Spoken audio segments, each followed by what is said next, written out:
So hey guys, welcome back to another breakdown video. आज के इस वीडियो में हम इसको माँ के हॉरर दूंगा जिसका नाम गोल्डन कर्स है। इसके आगे की स्टोरी का कंप्लीट ब्रेकडाउन करने वाले हैं, तो वीडियो के एंड तक बने रहना बिकॉज़ वीडियो काफी ज्यादा मजेदार होने वाली है। तो चलो फिर वीडियो को शुरू करते हैं। सो गाइस, वीडियो की स्टार्टिंग एक्जैक्टली उसी मोमेंट से होती है जहाँ पे लास्ट पार्ट एंड हुआ था और यहाँ पे दाऊ ज़नलंग को बता दिया था उस ओल्ड मैन ने कि अगर वाकई में तुम इस ट्रेजर सीकिंग का हिस्सा बनना चाहते हो तो रात भर है तुम्हारे पास सोचने का, जिसके बाद तुमने जो भी फैसला किया होगा मुझे टाउन में आके बता देना, वहाँ पर मैं तुम्हें मिल जाऊंगा। अब यहाँ पे वो सीधा ढूंढते ढूंढते उसी ओल्ड मैन के पास पहुंच जाता है और उसे देखते साथ ही वो ओल्ड मैन कहने लगता है कि अच्छा तो तुम आ गए मुंह उठा के। लेकिन ज़नलंग जिसके सिर पे वही ट्रेजर सीकिंग का एकदम भूत सवार हो चुका था, उसे हेवनली ट्रेजर्स का पता लगाना था, तो वो कहने लगता है कि एक सच्चा मर्द ना हमेशा अपने वादे को निभाता है और अपनी बात से तो वो कभी नहीं मुकरता। तो भला मैं अपनी बात से कैसे मुकरता? हाँ, जिससे ओल्ड मैन ये कहने लगता है कि थोड़ा सब्र करो, अभी वो अपॉर्चुनिटी आई नहीं है। यहाँ पे तभी ये सुनकर वही ज़नलंग बहुत ज्यादा कंफ्यूज और कहने लगता है कि क्या अभी तक ये अपॉर्चुनिटी आई नहीं है, तो ये कब आएगी अपॉर्चुनिटी? तो आपने मुझे आज यहाँ पे किस लिए बुलाया है? जिसमें ओल्ड मैन ये अपने बांस को फूंकते हुए कहने लगता है कि तुम्हें किसी ने बताया कि तुम जितने बेवकूफ दिखते हो तुम उससे ज्यादा हो। तभी वो बात घुमा देता और कहने लगता है कि बच्चे मैं क्या बोलूं यार, तुम्हारी जो किस्मत है ना वो बहुत बहुत ज्यादा कमजोर है, हमारे पास तो कुछ फॉर्चून बचा भी नहीं है। जिस पे वो कहने लगता है कि पर आपने तो कहा था कि मेरे आधे से ज्यादा फॉर्चून को उस आयरन बर्ड ने अब्सॉर्ब कर लिया, पर मेरी बात छोड़ो, आपके पास तो बहुत सारा हेवनली ट्रेजर होगा ना। जिस पे भाई वो एकदम ना चौड़ में आ जाता है, कहने लगता है कि हाँ मैंने तो अपनी पूरी जिंदगी इस सारी चीजों में लगा दिया है और अपनी पूरी जिंदगी में मैंने काउंटलेस ट्रेजर को ऑब्टेन किया है, देखा है, छुआ है। जिस पर ज़नलंग बहुत ज्यादा एक्साइटेड हो जाता है और कहने लगता है कि मैंने सुना है कि एक हेवनली ट्रेजर को ऑब्टेन करना ही बहुत बड़ी बात होती है, ये आपकी जिंदगी में बहुत सारा पैसा और भर भर के इज्जत लाता है। तो आपने इतनी सारी अचीव की है तो फिर तो आप बहुत अमीर हो गए, पर मुझे समझ नहीं आ रहा कि इतने पैसों का आपने किया क्या है? आपने अभी तक एक बहुत बड़ा सा मेंशन, बहुत बड़े बड़े खेत खलियान बाग बगीचे ये सब खरीदे क्यों नहीं? ऐसे फटीचरों की हालत में क्यों हो? ऐसा लग रहा है कि पता नहीं किसका उठाया हुआ पुराना कपड़ा पहन लिया जिसमें इतने जालियां इतने छेद है। क्या अमीरों का कोई नया ट्रेंड आया है या इसके जरिए से आप बस दिखा रहे हो कि भाई आप गरीब हो लेकिन आप अपना पैसा छुपा रहे हो ताकि लोग आपके चुरा ना पाए? अब यहाँ पे इसका सवाल सुन के ओल्ड मैन ही का सिर घूम जाता है। अब ओल्ड मैन ही उसे जवाब देते हुए कहने लगते हैं कि बच्चे एक बात अच्छे से जान लो, ये जो दुनियावी पैसे और दौलत है ना ये हमारा कभी भी गोल रहा ही नहीं, और जिन हेवनली ट्रेजर की बात मैं कर रहा हूँ ना उसे तो इवन की जो इमॉर्टल्स है उन्होंने तक भी नहीं देखा है। तभी इस दौरान इनके सामने से ना एक बंदा जो कि दिखने में किसी फेरी वाले जैसा लग रहा था वो यहाँ पे हाँकते हुए आगे बढ़ रहा था, जो देखकर यहाँ ओल्ड मैन ही कहने लगता है कि अब जरा इसे गौर से देखो। यहाँ पे ज़नलंग भी उसे काफी गौर से देखता है। अब ओल्ड मैन इससे सवाल करता है, कहने लगता है कि क्या तुम बता सकते हो, क्या तुम्हें कोई आइडिया भी है कि ये है कौन? जिस पे वो कहने लगता है कि सुनने में तो यही आया है कि शायद ये गवर्नमेंट का कोई ऑफिशियल है या फिर कोई कांस्टेबल है जो कि यहाँ पे भेस बदल के घूम रहा है ताकि यहाँ पे जो लोग भी क्राइम करे उन्हें रंगे हाथ पकड़ ले, स्पेशली जो चोर होते हैं ना उनको पकड़ने में काफी ज्यादा आसानी हो, इसीलिए उसने अपना भेस बदल के रखा है। कुछ तो ये भी कहते हैं कि ये कोई महान संत होगा जो कि यहाँ पे पूजा पाठ करता रहता है ताकि यहाँ इसके अच्छे कर्मों के चलते हमारी कंट्री से बुराई का साया मिट जाए पूरी तरीके से। पर सच बताओ मैं इनमें से किसी भी बात पे यकीन नहीं करता। अब इस दौरान यहाँ पे वो जो बेगर था ना वो पलट के टेढ़ी नजरों से इनकी ओर देखता है। यहाँ पे तभी दूसरे लोग इसके बारे में बात कर रहे थे कि बेचारा इसने तो अपने बीवी बच्चों को खो दिया और कहते हैं कि तब से लेके ये ऐसी पागल सन की बन के घूम रहा है। अब तभी यहाँ जाते हुए वो उस ओल्ड मैन ही से कहने लगता है कि अपने पैसे के पाउच को जरा गौर से देखो, क्या पता कौन चुरा ले। अब यहाँ पे ये कहते साथ ही वो आगे बढ़ जाता है। ये सुनकर ओल्ड मैन ही कहने लगता है कि क्या पैसों का पाउच, मतलब कि ये सच में एक नंबर का ठग है और बहुत बड़ा चोर है। यहाँ पे तभी हम देख पाते कि वो बंदा सभी को चिल्ला चिल्ला के यही बता रहा था कि अपने पैसों का ख्याल रखो, अपने पैसे पाउच को देखो, कोई भी यहाँ पे कभी भी कुछ भी कर सकता है तो उसका ख्याल रखो। यहाँ पे तभी ओल्ड मैन ये जो ज़नलंग है उसे बताने लगता है कि जो प्लांटियन फैन है उसके बिना तुम कभी भी जो फ्लेमिंग माउंटेन है उसे क्रॉस नहीं कर सकते, और जिस ट्रेजर हंटिंग की तलाश में हम जा रहे हैं उसके लिए हमें पहले 3 अहम चाबियों को इकट्ठा करना पड़ेगा। पहला वो है फ्लैग पोल, और जो कि उस बंदे के हाथ में है जो कि यहाँ से हाँकते हुए जा रहा है, हमें उसे हर हाल में लेना ही होगा। और आज के इस मिशन का तुम्हारा पहला टास्क यही है कि तुम्हें हर हाल में उससे वो फ्लैग पोल हासिल करना ही होगा। अब ज़नलंग उसके पीछे हाथ धो के पड़ जाता है कि बस कैसे ना कैसे करके उससे मैं ये चीज हासिल कर लूँ। यहाँ पे ओल्ड मैन ने उससे सारा कुछ बता दिया था कि जो हेवनली ट्रेजर्स होते हैं ना वो इतना ज्यादा रेयर होते हैं कि वो किसी भी ऑब्जेक्ट में हो सकते हैं और तुम्हारे सामने होते हुए भी तुम उसे पहचान नहीं सकते। अब यहाँ पे कुछ बच्चे ज़नलंग से टकरा जाते हैं। तभी यहाँ पे वो फेमस जो बेगर था वो यहाँ पे वापस से अपने फ्लैग पोल को बचाता है जिसकी धुन से सब कुछ जैसे फ्रीज हो जाता है, लेकिन एक बच्चा जो कि सबसे ज्यादा मिस्टीरियस लग रहा था वो भीड़ में बहुत ज्यादा चौकन्ना नजर आता है। इवन की यहाँ पे जो ज़नलंग है उसकी नजर भी उस पर टिक जाती है और अब वो भी भीड़ में उसी बच्चे को ढूंढने में लग जाता है। इस दौरान चलते चलते वो एक बच्चे से टकरा जाता है और वो छोटा बच्चा जैसे मुंह के बल गिरने वाला था तभी ज़नलंग उसे थाम लेता है। उस बच्चे को पकड़ते हुए कहने लगता है कि बच्चे क्या तुम ठीक हो? यहाँ पे वो छोटा सा बच्चा कहने लगता है कि हाँ हाँ मैं बिल्कुल ठीक हूँ। अब इससे पहले कि वो कुछ और कह पाता है यहाँ पे तभी एक लेडी की चीखने और चिल्लाने की आवाजें आने लगती हैं जिसके चलते सबका ध्यान उसे उठाता है और यहाँ पे ज़नलंग भी देख पाता है जो कि यहाँ पे बिल्कुल छाती पीट पीट के रो रही थी। यहाँ पे उस बेचारी के जो पैसे से खरीदे गए सामान थे ना सब कुछ बर्बाद बर्बाद हो चुका था और वो कहने लगती है कि ये पैसे मेरी फैमिली मेंबर की जान बचाने के लिए थे, लेकिन अब तो सब कुछ बर्बाद हो गया, अब मेरा क्या होगा। यहाँ पर सनलोंग जो है माओ दाओ यानी कि वही बच्चा जिसकी जान उसने बचाई थी उसे छोड़कर ना अब यहाँ डायरेक्ट उसी बच्चे के पीछे जाने लगता है, जिसे फॉलो करते हुए वो उससे टकरा गया था। अब इन बच्चों को ना यहाँ पे एक सीक्रेट ग्रुप था जो कि यहाँ पर छुपते छुपाते एक ऐसी जगह पे आ जाते हैं जहाँ पर बस टूटे फूटे मकान मौजूद थे। सनलोंग भी छिपते छुपाते वहीं पहुंच जाता है उसी मकान के पास, और तभी जैसे ही वो उस घर में छिपते छुपाते अंदर जाता है तो उसे कोई भी नहीं मिलता। तो यहाँ आसपास की जगह को चेक करने के बाद वो अपने राइट में मौजूद वॉल की तरफ ना जाके सीधा उसके ऊपर नॉक करता है, देखता है कि कहीं यहाँ पे कोई सीक्रेट पैसेज तो नहीं, लेकिन वो नॉक तो अपने राइट वाले वॉल पे करता है, लेकिन उसके जो फ्रंट पे वॉल थी उसके ऊपर से एक कपड़ा हट जाता है और जैसे ही वो देखता है उस कपड़े को हटा के तो यहाँ पर उसे एक सीक्रेट पैसेज नजर आता है जो कि बहुत लंबा जैसा कोई टनल था जिसे कि न जाने खोद खोद के कितने सालों में बनाया गया होगा। उसको यहाँ पे देखकर इवन की सनलोंग भी हैरान था और तभी वो जैसे तैसे करके खांसते हुए जैसे ही उसके अंदर जाता है ना तो वहाँ का नजारा देखकर वो शॉक्ड था। यहाँ पर वो छोटे छोटे बच्चे उन्हें एक बंदा चिल्लाते हुए अपनी तरफ बुला रहा था और कह रहा था कि जितने भी पैसे तुम लोगों ने आज कलेक्ट किए सारे के सारे हमें दे दो, चुपचाप वो सारे पैसे हमारे हवाले कर दो। यहाँ पर बेसिकली बच्चों को मजबूर किया जाता है कि रास्ते में या तो वो फुटपाथ पे भीख मांगे या फिर लोगों के पैसे चुराए। यहाँ पे तभी वो एक बच्चे को पकड़ता है और जैसे उसे पकड़ के देखता है ना तो ये वही लिटिल माओ निकलता है, जिसे देखकर सनलोंग कम्प्लीटली शॉक था। वो कहने लगता है कि मेरे भाई कैसे, आखिर तुम यहाँ पे कैसे फंस गए। लेकिन इससे पहले कि वो कुछ और कह पाता तभी माओ दाओ उसके फेस पर ना एक पाउडर जैसी चीज फेंकता है और कहने लगता है कि चुपचाप यहाँ से चले जाओ, जितना ज्यादा तुम हमसे दूर रहोगे उतना बेहतर है, समझ रहे, दूर रहो। ये कहते हुए वो यहाँ पे गुस्से के साथ चला जाता है और अंधेरे में ऐसे गायब हो जाता है कि जैसे यहाँ पर कभी कुछ था ही नहीं। तभी यहाँ सनलोंग जैसे अपनी आंखें साफ करता है ना तो उसे सामने कुछ नजर नहीं आता। वहीं दूसरी तरफ ये जो टनल्स थे ना ये एक ऐसी जगह तक लीड करते हैं जो कि अंडरग्राउंड पैसेज के अंदर मौजूद था और यहाँ पर काफी सारे लोग आग के सामने नाच रहे थे, गा रहे थे और कुछ बच्चों को यहाँ पे सजा भी दी जा रही थी क्योंकि वो लोग कुछ भी चुरा के नहीं ला पाए थे, ना पैसा ना किसी का जेवर ना ही कुछ और, इसी के चलते इन्हें सजा दी जा रही थी। और एक बच्चा जो कि बहुत ज्यादा कमजोर सा लग रहा था वो कहने लगता है कि प्लीज मुझे मत मारो, मैं कल कुछ ना कुछ जरूर लाऊंगा, कल्ट लीडर प्लीज मुझे माफ कर दीजिए, प्लीज मुझे जाने दो। अब यहाँ पे भाई उसका दिल नहीं पिघलता, वो उसे बहुत परेशान करता है, लिटरली उसकी हालत बिगड़ चुकी थी और उसे देखकर बाकी जो बच्चे थे ना जो कि यहाँ पर बेगर का काम कर रहे थे उनकी हालत भी खराब हो जाती है। यहाँ पे इन्हीं बच्चों में हम लिटिल माओ को भी देख पाते हैं। अब तभी धीरे धीरे करके सारे बच्चों को आगे भेजा जाता है। इन लोगों ने जो सारे पैसे कलेक्ट किए थे वो यहाँ पर चढ़ावे के तौर पर सामने फेंक दिया जाता है। यहाँ पे जब दूर से ये सारा नजारा सनलोंग देखता है ना तो उसे लिटिल दाओ की बहुत ज्यादा फिक्र हो रही थी। वो यहाँ पे उसकी मदद करना चाहता था लेकिन वो अकेला था और क्या ही करता, और ऐसे इतने सारे सिपाहियों के रहते बीच में जाना बहुत ज्यादा मुश्किल भी था। लेकिन तभी उसे यहाँ पे एक स्कल हेड नजर आती है। इस दौरान यहाँ पे हम लिटिल माओ को देख पाते हैं जो कि यहाँ अपने पैसों की पोटली को काफी टाइटली होल्ड किए हुए था और तभी उसकी नजर जाती है उसकी छोटी बहन पे और उसे भी बिल्कुल यहाँ पे एग्जैक्टली वैसे ही ट्रीट किया जाता है। लेकिन वो जानता है कि वो एक साथ दो लोगों की जान नहीं बचा सकता तो वो अपनी नजरें फेर लेता है अपने पैसों को टाइटली होल्ड किए हुए, और जब उसकी बारी आती है पैसे देने की तो वो सारे पैसे दे देता है। लेकिन फिर अपनी बहन का चेहरा देख कर ना उसका दिल पिघल जाता है और वो इमीडिएटली उसके सामने घुटनों के बल झुकते हुए जैसे ही कुछ कहने वाला था ना कल्ट लीडर के सामने, तभी यहाँ पर बाकी के लोग कहने लगते कि क्या हुआ, यहाँ पे वक्त जाया क्यों कर रहे हो, आगे क्यों नहीं बढ़ रहे हो, बाकी सब भी लाइन में उन्हें भी आगे आने दो। लेकिन वो यहाँ पे हटता नहीं और तभी कहने लगता है कि कल्ट लीडर प्लीज मैं चाहता हूँ कि आप थोड़ी दया दिखाओ। जिस पे वो कहने लगता है कि हाँ बोलो सुन रहा हूँ। अब लिटिल माओ कहने लगता है कि प्लीज मेरी सिस्टर की हालत खराब नहीं है, मैंने आज काफी सारी लूट कलेक्ट की है, तो क्या आप मुझे मेरी सिस्टर को ट्रीटमेंट के लिए ले जाने दे सकते हो। ये सुन तो साथ ही भाई कल्ट लीडर की ना ऐसा मतलब सटक जाती है कि क्या बाहर जाके ट्रीटमेंट है, ये क्या बात हुई। तभी वो कहने लगता है कि शायद तुम्हें पता नहीं है कि ये हमारा एक डिवाइन कल्ट है, यहाँ पे बहुत सी डिवाइन एनर्जी है जो कि इसे ठीक कर देगी, और भूलो मत डिवाइन कल्ट के लोग बाहर के लोगों से मदद नहीं मांगते, चिंता मत करो, आज मैं तुम्हारी बहन का ख्याल रखूंगा, इस लिटिल इमॉर्टल मेडन को ना मैं अपनी तरफ से ट्रीटमेंट दूंगा और जो भी इविलनेस इसके अंदर है उसे मैं पूरी तरीके से खत्म कर दूंगा। अब ये कहते साथ ही ये ठरकी ना बहुत बुरी निगाह से उसकी तरफ देखने लगता है। ये देखकर जो लिटिल माओ है वो यहाँ पे समझ आता है और कहने लगता है कि पर मेरी बहन बहुत ज्यादा छोटी है, आप ऐसा नहीं कर सकते, प्लीज कल्ट लीडर मैं आपसे रहम की भीख मांगता हूँ, प्लीज उसके साथ ऐसा मत करो। ये कहते हुए वो अपना सिर पटकने लगता है। लेकिन ये जो एक नंबर का मक्कार और ढोंगी है ना वो तो बहुत क्रीपी निगाहों से उसकी तरफ देखने लगता है। यहाँ पे जैसे इसका भाई कुछ और कहने वाला था यानी कि लिटिल माओ, तभी उसके ऊपर ये लोग हमला कर देते हैं जिसके चलते उसकी बोलती बंद हो जाती है। अब गाइस यहाँ पे मैं तुम्हें ज्यादा डीपली बता नहीं सकती लेकिन बहुत ब्रूटली उसके ऊपर मतलब क्या ही बोलूं मैं, इतना ज्यादा टॉर्चर होता है कि उसकी छोटी बहन जो कि बिल्कुल ऐसा लग रहा था कि इमोशनलेस हो चुकी थी, न जाने क्या कुछ हुआ होगा उसके साथ, तभी अचानक से वो रोने लगती है। उसके भाई को ये लोग बहुत मारते हैं, बहुत सताते हैं और वो बेचारी सिसक सिसक के रो रही थी, इतना ज्यादा मारते हैं कि उसकी पीठ ना बिल्कुल छिल चुकी थी। उसको लिटा लिटा के ये लोग मारते, उसके सिर से खून भी निकल रहा था और तभी उसकी बहन रोते हुए उसके पास चली जाती है, उसके भाई को आवाज देने की कोशिश करती है लेकिन उसका गला तक बैठ चुका था। अब अपनी बहन को इतना बेबस होता हुआ देखकर वो कहने लगता है कि चिंता मत मत करो, मैं ठीक हूँ, ये सब कुछ भी नहीं है। लेकिन बेचारा खून से नहा चुका था। ऐसी सिचुएशन में भी वो बस रहम की भीख ही मांग सकता है। तभी वो वापस से कहता है कि प्लीज कल्ट लीडर, प्लीज मैं आपसे रहम की भीख मांगता हूँ, ऐसा मत कीजिए। लेकिन यहाँ कल्ट लीडर, ये एक नंबर का ढोंगी, इस नीच का मन नहीं भरता। वो चिल्लाते हुए कहता है कि मारो। ये सुनकर बेचारा उस बच्चे का दिल टूट जाता है। तभी ये लोग जैसे ही दोबारा से उस रस्सी को यानी कि कोड़े को उठाने वाले थे ना, सडनली बीच में ज़ेनलोंग आ जाता है और उसे पकड़ लेता है अपने हाथों से और कहने लगता है कि तुम लोगों को शर्म आनी चाहिए, गॉड्स का तुम यहाँ पे डिसरिस्पेक्ट कर रहे हो। खुद को भगवान का पुजारी कहते हो लेकिन काम शैतानों जैसे। वाह भाई वाह, आज तुम लोगों को इसकी बराबर सजा मिलेगी कि मैं लॉर्ड लॉन्ग, आज मैं तुम लोगों को मौत के घाट उतार दूंगा, तुम्हारे सारे गुनाहों का बदला लूंगा तुमसे। यहाँ पे तभी वो सारे लोग जो कि मार रहे थे ना, उन्हें लटा देता है मार के। और तभी सीधा उस बंदी की तरफ यानी कि जो सो कॉल्ड कल्ट मास्टर है ना, उसकी तरफ आंखों में आंखें डाल के देखकर कहने लगता है ये तो वही मास्टरमैन है ना। अब यहाँ पे लॉर्ड लॉन्ग का सुनते साथ ही जो कल्ट मास्टर है वो हंसता है, कहने लगता है कि क्या कुछ ज्यादा ही चढ़ गई है क्या, तो जो यहाँ पे तो मरने के लिए आ गया। ये कहते हुए वो उसके सामने आ जाता है और उसकी आंखों में आंखें डाल के कहने लगता है कि एरोगेंट लड़के, मुझे क्या लगता है कि तेरी बकवास को मैं ऐसे ही चुपचाप सुनता रहूंगा। ये कहते हुए जैसे ही वो उसके ऊपर हमला करने चाहता है, ज़ेनलोंग पीछे हट जाता है, पर तब तक वो अपने चाबुक को चला चुका था। लेकिन यहाँ पे हम देख पाते हैं कि वो उसके अटैक से डॉज करते हुए सीधा यहाँ पे जो लिटिल माओ है उसे पकड़ते साथ ही यहाँ से भागने लगता है। लेकिन यहाँ पे जो कल्ट मास्टर था ना, वो यहाँ पे अपने चाबुक को सीधा उसके ऊपर चला के मारता है, जिसके चलते जैसे ही उसे पड़ती है, ज़ेनलोंग काफी दूर जमीन पे जा गिरता है और उसके हाथ से लिटिल माओ भी छूट चुका था। अब तभी यहाँ पे वो जो कल्ट मास्टर था वो अपने चाबुक को ना उसके ऊपर बार बार मारता है और कहने लगता है कि हाँ चिल्लाओ, रहम की भीख मांगो क्योंकि तुम लोग इसी लायक हो, चिल्लाओ मेरे सामने, गिड़गिड़ाओ। यहाँ पे ज़ेनलोंग जब मुंह के बल गिरता है तो उसके पास मौजूद वो जो आयरन बर्ड थी वो सीधा गिर जाती है उसके पास से, और तभी वो अपने खून से सने हुए हाथों से ना उसे पकड़ने की कोशिश करता है, जिसके चलते जैसे ही ब्लड का ड्रॉप उसे लगता है तो ये बर्ड तेजी से ब्लड को अब्सॉर्ब करने लगती है। और यहाँ पे कल्ट मास्टर हंसते हुए कहता है कि क्या हुआ, दर्द हो रहा है क्या। ये कहते साथ ही वो अपने हंटर को वापस से इसकी तरफ मारने के लिए बढ़ा देता है। लेकिन सडनली यहाँ पर एक तेज लाइट इमिट होती है जो कि उसके हंटर को रोक लेती है, जिसके चलते इम्पैक्ट इतना खतरनाक था कि वो बंदा काफी दूर जा गिरता है। तभी यहाँ जैसे ही वो लाइट धीरे धीरे कम होती है तो सबकी आंखें खुलती है और यहाँ पे लिटिल माओ जैसे ही सामने ये नजारा देखता है तो वो हैरानी के साथ शॉक्ड हो जाता है। और यहाँ ज़ेनलोंग के हाथ में वो बर्ड तेजी से ग्लो कर रहा था 7 कलर्ड लाइट में। अब धीरे धीरे करके जैसे उसके ऊपर नजर पड़ती है कल्ट मास्टर की, तो वो भी कहने लगता है कि आखिर ये है क्या। अब मैदान में आने का मौका ज़ेनलोंग को मिल चुका था और वो इमीडिएटली खड़ा होते साथ ही उस बर्ड को आगे रखता है और कहने लगता है कि जरा इसे अपनी आंखों से देख और बता ये चीज क्या है। अब जैसे इस बर्ड को उसके फेस की तरफ वो पॉइंट करता है ना, उसके अंदर से काफी खतरनाक साउंड वेव्स निकलती है, जिसके चलते उसका दिमाग चकराने लगता है और वो दर्द के मारे चिल्लाते हुए कहता है कि प्लीज रुक जाओ, मैं समझ गया कि असली लॉर्ड लॉन्ग यही है, मैं समझ गया, और तुम्हारे पास काफी इंप्रेसिव स्किल्स भी है और इसीलिए मैं तुमसे बहुत ज्यादा प्रसन्न होता हूँ। और आज जितने भी लूट मुझे मिली है ना, सारी ऑफरिंग्स मैं तुम्हें दे रहा हूँ, बस इतना चाहता हूँ कि यहाँ से तुम चुपचाप चले जाओ, अपनी पावर्स को हटा लो। ये सुनकर यहाँ पे ज़ेनलोंग कहने लगता है कि अपनी बकवास बंद कर, अगर तुझे सच में इससे पनाह चाहिए ना तो चुपचाप सारे बच्चों को रिहा कर दे और जो कुछ भी पैसा है सब कुछ लौटा दे, सब कुछ मुझे चाहिए। ये सुनते साथ ही भाई वो डर जाता है और कहने लगता है कि हाँ बिल्कुल ऐसा ही होगा। और तभी वो सारे बच्चों को चिल्लाते हुए कहता है कि मुंह क्या देख रहे हो, सब के सब यहाँ से दफा हो जाओ, मुझे किसी की जरूरत नहीं है। अब यहाँ पे सारे बच्चे दौड़ते हुए जाने लगते हैं। तभी यहाँ पे लिटिल माओ अपनी सिस्टर को कंधे पे बिठाकर वैसे कंडीशन में जाने लगता है। अब तभी जिसके बाद ज़ेनलोंग एक आखिरी चीज की डिमांड करता है और कहने लगता है कि वो जो तुम्हारे पीछे वो जो फ्लैग्स है ना, मुझे वो चाहिए। ये सुनकर वो कल्ट मास्टर थोड़ा सा पैनिक कर जाता है, कहने लगता है कि अरे दोस्त, मेरा मतलब महान मास्टर लॉन्ग, जरा बात सुनिए, ये कोई ऐसी चीज नहीं है, मामूली चीज है, और जरा देखो इनमें तो जंग तक लग चुका है, ये किसी काम के नहीं है, वर्थलेस है। जिस पे वो कहने लगता है कि अच्छा अगर ऐसी बात है तो फिर मुझे दे दो, मुझे यही वर्थलेस चीज चाहिए। ये सुनकर कल्ट मास्टर के पास कोई ऑप्शन नहीं बचता और वो कहने लगता है कि अच्छा अगर ऐसी बात है ठीक है फिर। और तभी बहुत ही स्वैग के साथ वो उस फ्लैग को बाहर निकालता है और कहने लगता है कि अगर वाकई में तुम्हें यही चाहिए तो यही सही, मैं अपनी हार मानता हूँ। और जिसके बाद वो एक मोमबत्ती को ना अपने लेफ्ट फेस पे दे मारता है, जिसके चलते चारों तरफ आग लग जाती है और वो हंसता है पागलों की तरह बहुत जोर शोर से। चारों तरफ जैसी आग फैल जाती है, अगली पल यहाँ सन्नाटा छा चुका था, तेज अंधेरा और यहाँ पे पिन ड्रॉप साइलेंस था। तभी यहाँ पे ज़ेनलोंग कहने लगता है कि आखिर मैं हूँ कहाँ। यहाँ पर उसे काफी सारे जो कैंडल्स है वो जलते हुए नजर आ रहे थे और अगले पल यहाँ पे वो जो कल्ट मास्टर था वो क्रीपी से मॉन्स्टर में बदलकर उसके ऊपर हमला कर देता है, जो देखते साथ ही ज़ेनलोंग उल्टे पैर भागने लगता है। यहाँ पे बड़े बड़े ऐसा लग रहा था कि कब्रिस्तान के तख्ते हों जो कि ऑब्स्टिकल बन रही थी उसके रास्ते में, जिनसे बचते हुए वो मन में सोचने लगता है कि आखिर मैं कहाँ फंस गया। तभी वो जो क्रीपी सा मॉन्स्टर है उसका पीछा करते हुए कहता है कि मैंने तुम्हें जीने का एक मौका दिया था लेकिन तुमने मेरी बात नहीं सुनी, अब तुम भुगतो, अब तुम मरने वाले हो। ये कहते हुए वो बहुत बुरी तरीके से उसे दौड़ा देता है, उसके बड़े बड़े दांत ऐसे डरावने लग रहे थे, जिसके चलते वो इमीडिएटली अपने उसे आयरन बर्ड को आगे कर देता है और यहाँ पर उसे प्रेस करते साथ ही अपनी ब्लड का यूज करते हुए उसके पावर को किसी बीम की तरह यूज कर रहा था, जो देखकर वो क्रीपी सा मॉन्स्टर कहता है कि चलो देखते हैं तुम्हारे पास कितना ब्लड बचा है कि जिसके जरिए से तुम इस इविल चीज को एक्टिवेट कर पाओगे। हाँ देखता हूँ मैं तुम कब तक इस चीज को ऐसे ही मेंटेन करके रहते हो। अब यहाँ पे बार बार पीछे से उसके ऊपर पर काफी सारे ऐसे जो कोड़े होते हैं ना उससे हमले भी हो रहे थे, लेकिन वो फिर भी बार बार यहाँ पे रेजिस्ट कर रहा था। तभी ज़ेनलॉन्ग चिल्लाते हुए कहता है कि अगर तुम्हारे अंदर दम है तो सामने अगर मेरा सामना करो ना, यहाँ पीछे शैडो में छुपकर अंधेरे में छुपकर हमला करने का क्या मतलब, तुम्हारे अंदर गट्स ही नहीं। यहाँ पे तभी जैसे ही उसके ऊपर वापस से हमला करने जाता है सडनली वो झुक जाता है और तभी पीछे से एक रस्सी उसके टांग को पकड़ देती है और उसे यहाँ वहाँ पटकने लगती है। इस दौरान उसके हाथ से वो आयरन बर्ड भी ऑलमोस्ट स्लिप हो चुका था। तभी वो क्रीपी सा मॉन्स्टर कहने लगता है कि सबसे ज्यादा मजा मुझे तब आता है जब मैं तुम्हारे जैसे लोगों को ना ऐसे पिटते हुए देखता हूँ, लाचार, बेबस, मजबूर, जिनके पास कोई ऑप्शन नहीं बस यहाँ पे पिटने के अलावा। इस दौरान यहाँ पे वो वापस से उसे सामने वाली वॉल पे पटक देता है, जिसके चलते यहाँ उसके हाथ से वो जो आयरन बर्ड था वो छूट जाता है। अब तभी यहाँ पे वो जो कल्ट मास्टर था वो एक जायंट से स्नेक का शेप लेते हुए उसके पास रेंगते हुए आता है और कहने लगता है कि तुम्हारे जैसे लोगों को धीरे धीरे मरते हुए देखने में बहुत मजा आता है, सच बता रहा हूँ। ये कहते हुए वो यहाँ उसके मास्क को लिक करता है। वहीं दूसरी तरफ यहाँ पे जो चीजा था ना वो यहाँ पर जो आटे का कंटेनर था जिसमें कुछ बचा कुछ आटा था, उसे देखकर भाई इसके मुंह में पानी आ रहा था। और ज़ेनलॉन्ग की सिस्टर बेचारी यहाँ पे कुरेद के भाई जितना भी आटा निकलता है उस सबको एक जगह पे कलेक्ट करती है और यहाँ जैसे बाउल में से डालती है तो काफी अमाउंट में निकल चुका था। एटलीस्ट आज वर्क एंड का गुजारा हो जाएगा इससे। यहाँ पे जीजा बहुत ज्यादा खुश था, कहने लगता है कि अब मैं समझा कि क्यों लोग तुम्हें स्मार्ट वुमेन कहते हैं, तुम बहुत ज्यादा चालाक हो, देखो सरा तुमने कितना आसानी से इसका सोल्यूशन निकाल लिया। अब तभी यहाँ पे वो अपने हेयर पिन को निकाल कर उसे देती है और कहने लगती है कि लो इसे रख लो, इसके जरिए से तुम थोड़े मीट भी बाय कर सकते हो। अब ये देखकर जीजा कहने लगता है कि ये क्या कर रही हो तुम, ये तुम्हारे आखिरी जेवर है और इसे हम कैसे बेच सकते हैं। जिस पे वो कहने लगती है कि ये तो बस एक ऑब्जेक्ट है जिसे हम कभी भी दोबारा खरीद सकते हैं। कहते हुए वो उसका हाथ पकड़ती है और उसके हाथ में ये रखने लगती है और कहती है कि वैसे भी ज़ेनलॉन्ग अभी बहुत छोटा है और उसे नरिशमेंट की जरूरत है, इसलिए अच्छा खाना खरीद के हम उसकी मदद कर सकते हैं। वहीं दूसरी तरफ हमारे प्रोटैगनिस्ट की हालत बहुत ज्यादा बिगड़ चुकी थी, इतनी ज्यादा उसे मार पड़ती है कि यहाँ पे वो जो क्रीपी सा मॉन्स्टर है उसका मजाक उड़ाता है। तभी वो अपने हाथ में कट लगाते हुए उस आयरन बर्ड को थोड़ा सा ब्लड देता है, लेकिन इससे काम नहीं बनता और इस दौरान इसके ऊपर दे दनादन चाबुक से हमले होते हैं। बेचारी की बॉडी खून से लथपथ हो चुकी थी, हालत इतनी ज्यादा खराब हो चुकी थी कि इसके पैरों के बल उससे खड़ा तक नहीं हुआ जाता, लेकिन फिर भी वो रेजिस्ट करता रहता है क्योंकि वो जानता है कि घर में कोई है जो उसका इंतजार कर रही है। लेकिन यहाँ पे इससे पहले कि वो कुछ कर पाता ना, तभी यहाँ पे उसके दोनों हाथों को पकड़ के हवा में लटका दिया जाता है और यहाँ पे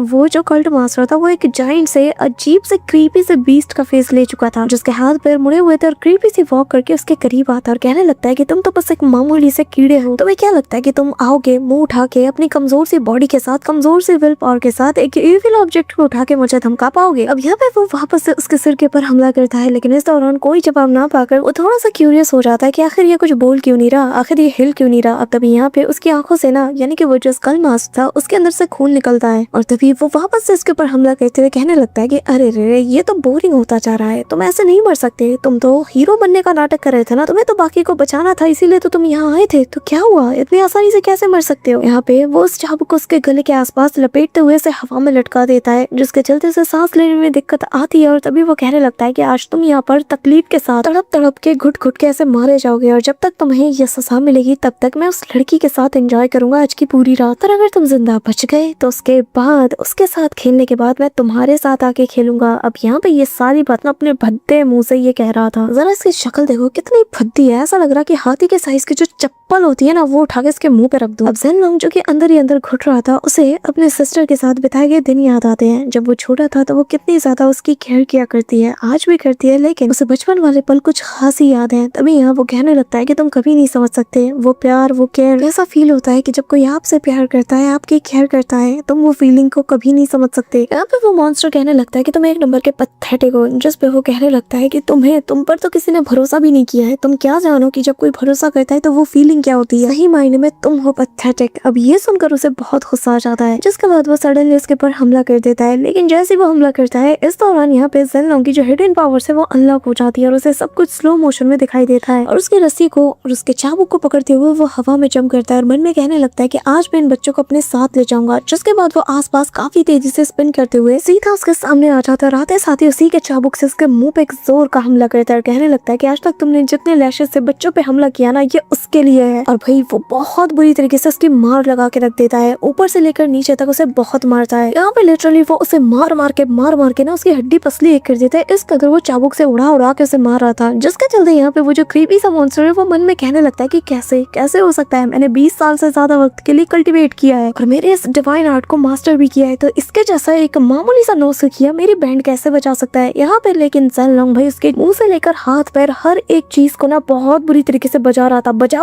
जाके ना भाई इसका तबला बना देता है और फिर एक फाइनल ब्लो स्ट्राइक सीधा इसकी रीढ़ की हड्डी में वो दे मारता है, जिसके चलते इसकी बहुत बुरी तरीके से बैंड बच जाती है और वो दर्द के मारे चिल्ला उठता है। इम्पैक्ट इतना तगड़ा वाला था कि ज़ेन लॉन्ग भी काफी दूर जा गिरता है, लेकिन फिर भी वो यहाँ पर उसके चाबुक की मदद से ना उड़ते हुए आकर एक मुक्का सीधा उसके मुंह पे रख देता है। और यहाँ पे उस रस्सी का दूसरा सिरा ना उसने अपने उसी जो आयरन बर्ड है उससे बांध लिया था और उसके जरिए से उसके नेक के ऊपर हमला करता है। अब क्योंकि ये एक ईविल ऑब्जेक्ट है तो जैसे जहर जहर को काटता है और लोहा लोहे को, तो बस यहाँ पे ईविल को भी वो ईविल पावर्स की मदद से यानी कि ईविल ऑब्जेक्ट की मदद से बहुत बुरी तरीके से मारता है वो। और तभी यहाँ पे फाइनल स्ट्राइक करने के लिए हवा में जंप करते साथ ही ज़ेन लॉन्ग कहने लगता है कि मैं लिटिल लॉर्ड यानी कि लिटिल घोस्ट आज से तुम्हारे जैसे हर एक डीमन का इस पूरी दुनिया से सफाया करके रख दूंगा। और ये कहते साथ ही वो सीधा उस आयरन बर्ड को लेते साथ ही इसके आंख में वो जो रेड कलर की लेफ्ट वाली आई थी ना उसके आंख में वो घुसा देता है और जिसके चलते भाई यहाँ उसकी सारी इविलनेस यहाँ पर उसके बॉडी से निकलने लगती है। धीरे धीरे वो कमजोर पड़ने लगता है और अगले ही पल यहाँ पे वो सिसकता हुआ नजर आता है जिसके सामने ज़ेन लॉन्ग खड़ा था और यहाँ वो वापस से नॉर्मल वर्ल्ड में आ चुका था। और यहाँ उस बंदे की बॉडी चल के राख हो जाती है, उसके हाथ में वो फ्लैग लग चुका था। लेकिन यहाँ पर ज़ेन लॉन्ग को समझ आता है कि द मोमेंट उसे हर चीज स्लो मोशन में नजर आने लगी थी और उसकी जो लेफ्ट आई थी वो उसने देख लिया था कि कैसे रेड कलर की ग्लो कर रही थी। ये सब कुछ बस उसकी आंखों का कमाल है। वैसे भी सब लोग कहते हैं कि जो नाइट कैट आइज है वो सब कुछ देख सकती है और जो मनहूसियत और जो बुरी किस्मत है वो उसे भी अपने साथ लाती है। पर किसे पता था बचपन में जो ताने मुझे मेरी आंखों और मेरे हाथ पैरों के लिए दिए जाते थे आज उसकी वजह से मैं इतने बड़े ईविल का सफाया कर दूंगा। अब तभी वो जो कल्ट मास्टर था वो उससे माफी मांगता है और कहता है कि प्लीज मुझे बख्श दो। लेकिन यहाँ पे ज़ेन लॉन्ग कहने लगता है कि तुमने डिमोनिक कल्टीवेशन के लिए अपनी खुद की एक आंख को खराब कर लिया सिर्फ कल्टीवेशन के जरिए से। तुमसे ज्यादा घटिया इंसान तो कोई हो ही नहीं सकता। इससे फर्क नहीं पड़ता कि तुम दूसरों को कितना बुरा भला कहते हो, लेकिन तुम खुद को भी तो उस नजर से नहीं देखते। तुम खुद भी अपने आप के लिए भी एक बहुत बड़ा धब्बा हो जो कि खुद को इतना कमजोर समझता है कि जिसने डिमोनिक आर्ट्स का सहारा लिया। यहाँ पे वो बच्चे जब ये सारी बातें उसके मुंह से सुनते हैं ना तो वो लोग हैरान हो जाते हैं और जिसके बाद वो उनके करीब आकर अपने मुंह से उस मास्क को हटाता है। यहाँ पे ज़ेन लॉन्ग की चोट बहुत ज्यादा थी। तब यहाँ वो जो लिटिल माउथ है उसके सिर पे हाथ फेरता है। अब यहाँ पे ज़ेन लॉन्ग का फेस देखकर उसे याद आ जाता है कि तो वही है। वो बहुत ज्यादा खुश हो जाता है और तभी यहाँ सभी से बताने लगता है कि आज से हम आजाद हैं, हमें अब इनके जुल्म नहीं सहने होंगे और ना ही किसी से भीख मांगनी पड़ेगी, ना ही हमें किसी से पैसे चुराने पड़ेंगे, हम आजाद हैं। ये सुनकर सारे बच्चे खुशी के मारे झूम उठते हैं। यहाँ पे हम देख पाते हैं कि शाम का वक्त हो चुका है और टाउन के अंदर जो लिटिल माउथ था वो पैसे जाकर सीधा उसी लेडी को लौटा देता है, क्योंकि यहाँ पे अभी भी सड़क के किनारे बैठ के रो रही थी कि हाय वो मेरे पैसे थे मेरे घर के किसी फैमिली मेंबर की जान बचाने के लिए, अब क्या होगा मेरा। यहाँ पे लिटिल माउस के पास जाकर बैठ जाता है, कहने लगता है कि आंटी जरा देखो ये पैसे तो यही है, आपने शायद इसे यहीं पे गिरा दिया तो आपको दिखा नहीं। यहाँ पे जैसी वो लेडी देखती है ना कि उसकी अब तक की जमा पूंजी उसके आंखों के सामने सही सलामत है तो वो इमीडिएटली उसे अपने पास रख लेती है और कहने लगती है कि ये तो मेरी लाइफ सेविंग मनी है, न जाने वो कौन सा भला आदमी होगा जिसने कि मेरे लिए इसे ढूंढा। अब तभी यहाँ पर बाकी सारे लोगों को भी उनकी खोई हुई चीज मिल जाती है। किसी का सुबह खोया हुआ उसका ब्रेसलेट, किसी का चांदी का प्याला, सबको सब कुछ मिलने लगता है। यहाँ पे सभी लोग जब अपनी अपनी चीज पाते हैं ना बहुत ज्यादा खुश हो जाते हैं। तभी वो लेडी झूमते हुए कहने लगती है कि सच में गॉड ऑफ वेल्थ ने हमारी सुन ली, हमारी मदद कर ही थी उन्होंने। यहाँ पे सभी लोग ना ज़ेन लॉन्ग को देख रहे थे जो कि सबकी चीजें लौटाने के बाद जाने लगता है। यहाँ पे वो सीधा जाता है और जाते साथ ही ओल्ड मैन ही के पास बैठ जाता है जो कि उसे देखकर कहने लगता है कि क्या हुआ बच्चे, वापस से तुम ट्रेजर की तलाश में आए हो या फिर तुम यहाँ पर किसी चोर उचक्के को पकड़ने के लिए आए हो। लेकिन यहाँ पर ज़ेन लॉन्ग की हालत भाई बहुत ज्यादा बिगड़ चुकी थी, लेकिन वो फिर भी खुद को जैसे तैसे मैनेज करते हुए कहने लगता है कि बुढ़ाऊ ज्यादा मत बोलो, देखो मेरे हाथ में क्या है। और तभी वो उस फ्लैग को बाहर निकालता है और कहने लगता है कि देखो उन 3 आइटम में से एक तो मुझे मिल गया, पर मुझे समझ नहीं आ रहा कि ये जो टूटा फूटा कपड़े से बना हुआ ये जो फ्लैग है भला ये हमारे किस काम आएगा। जिस पे ओल्ड मैन कहने लगता है कि देखो लड़के, मैंने तुम्हें पहले ही बताया कि अभी सही वक्त नहीं आया है और वैसे भी जब तक सही वक्त नहीं आता इन सब चीजों का होने का कोई फायदा नहीं है और हमें सारी चीजों की जरूरत पड़ेगी, एक से कुछ नहीं होने वाला। जिस पे वो कहने लगता है कि मुझे बेवकूफ मत बनाओ, वो जो बैगर था ना जिसकी ईविल आइज थी मैंने अच्छे से देखा कि वो यहाँ पर बस थीफ कैचर बन के यूं ही नहीं घूम रहा, उसके पीछे कोई ना कोई वजह तो जरूर होगी। जिसमें वो ओल्ड मैन कहने लगता है कि ठीक है फिर अब मैं तुम्हें असली बात बता रहा हूँ कि ये सारे लोग भी यहाँ पर उसी सही मौके के तलाश में है, उस ट्रेजर की तलाश में जो कि बहुत जल्द अपीयर होने वाला है, उस ट्रेजर की तलाश में जो कि उस एंशिएंट सिटी में अपीयर होने वाली है, वो एंशिएंट सिटी जो कि हर 30 साल में एक बार अपीयर होता है हमारे सामने। और इस गेट को ओपन रखने के लिए ना तुम्हें उन तीनों ट्रेजर्स की जरूरत पड़ेगी, वरना आने और जाने का रास्ता कभी भी किसी भी पल क्लोज हो सकता है अगर उनमें से कोई एक ऑब्जेक्ट मिस रहा। और अगर तुम मैनेज कर गए वहाँ पे अंदर जाने में तो जो तुम्हारे पास वो जो आयरन बर्ड है ना उसके जरिए से तुम किसी एक हेवनली ट्रेजर का सौदा कर सकते हो।